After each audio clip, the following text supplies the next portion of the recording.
Rome. How did a small village on the banks of the Tiber River become the capital of one of the greatest empires in history? The story of Rome is filled with myths, battles, charismatic leaders, and tragedies. From a simple pastoral village to the heart of a civilization that changed the course of history. Today, you'll uncover the journey that made Rome the eternal city. 1. The birth of Rome, myths, and reality. It all begins with a legend.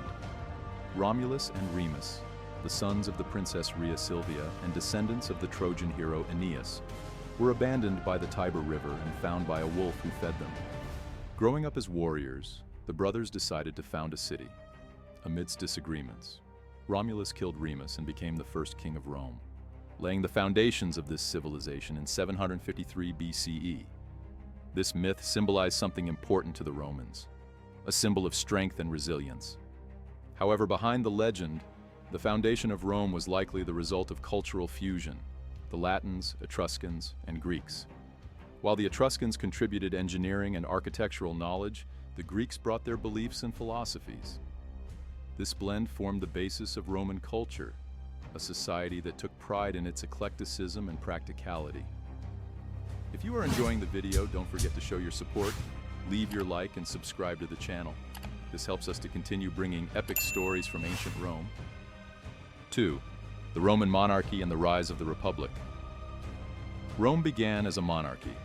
Over its first 250 years, 7 kings ruled the city, including Romulus, who started important traditions. The last 3 kings, however, were Etruscan, introducing significant advancements like aqueducts, sewers, and temples. But the final king, Tarquin, was overthrown for his tyranny, and after a scandalous event involving his family, the monarchy fell. Thus, the Roman Republic was born in 509 BCE. Under the Republic, Rome became a city governed by 2 annually elected consuls and a senate made up of patricians, the Roman elite.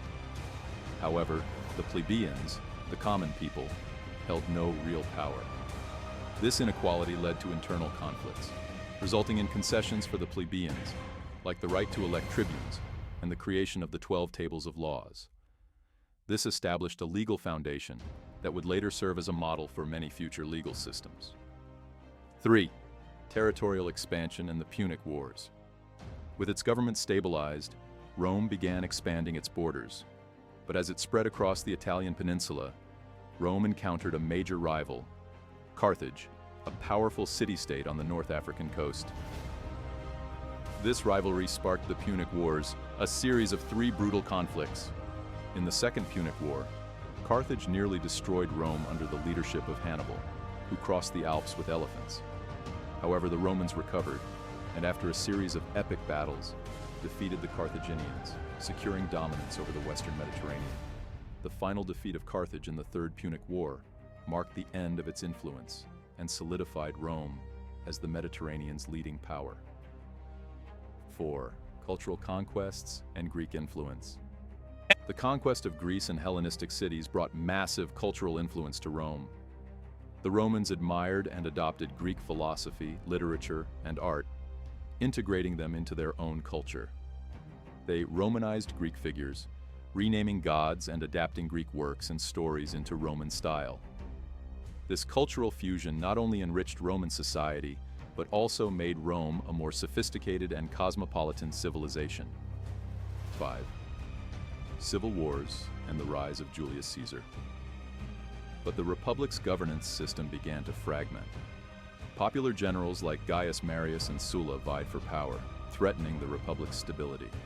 The situation grew even more complex with the rise of Julius Caesar, an ambitious military leader.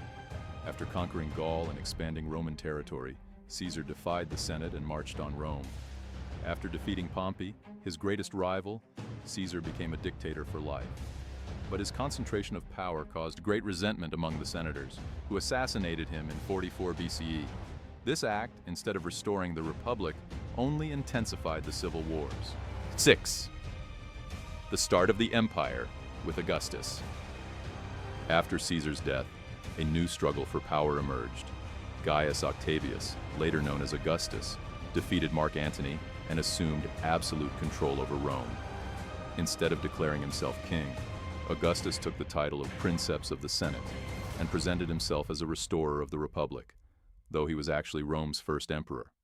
This period, known as the Pax Romana, was an era of peace and prosperity that lasted about 200 years.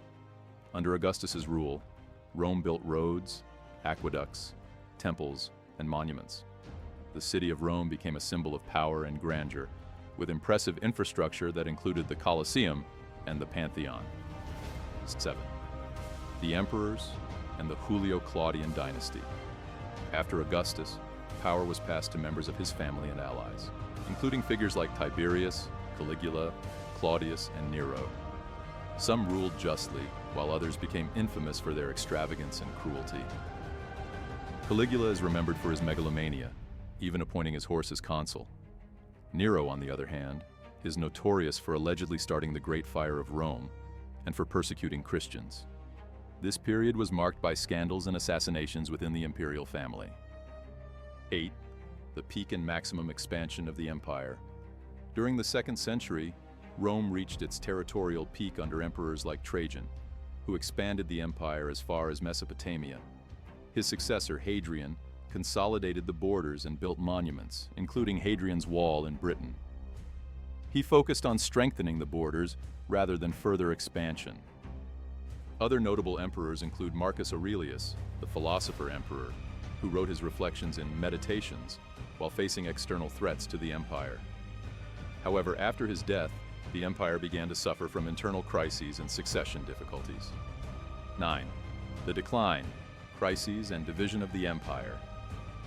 The 3rd century brought a series of crises: barbarian invasions, civil wars, and a weakened economy.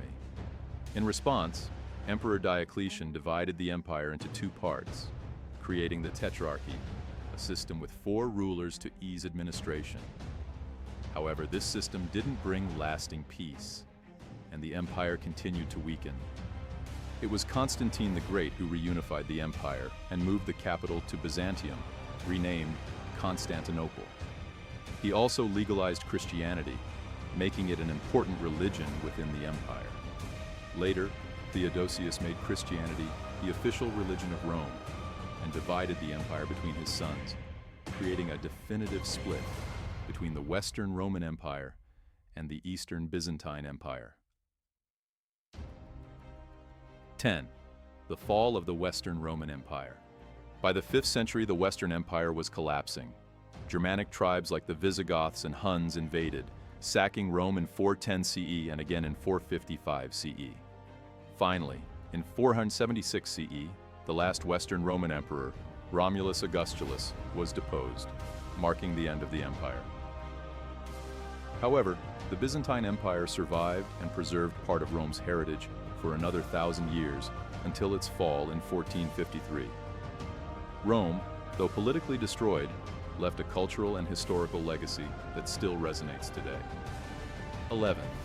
Roman curiosities, the hidden side of Rome.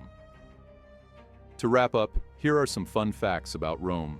The arenas of the Colosseum were flooded for naval battles, and the Romans even had a god of flatulence named Crepitus. The average life expectancy was about 25 to 30 years due to wars and poor health conditions. And despite all its grandeur, the empire's end reminds us that even the greatest civilizations are vulnerable to the passage of time. And to continue diving into the history of Rome, I recommend an amazing video where we explore the lives of the most famous Roman gladiators. Definitely worth watching. See you there. And don't forget to subscribe to the channel so you don't miss any of our adventures through history.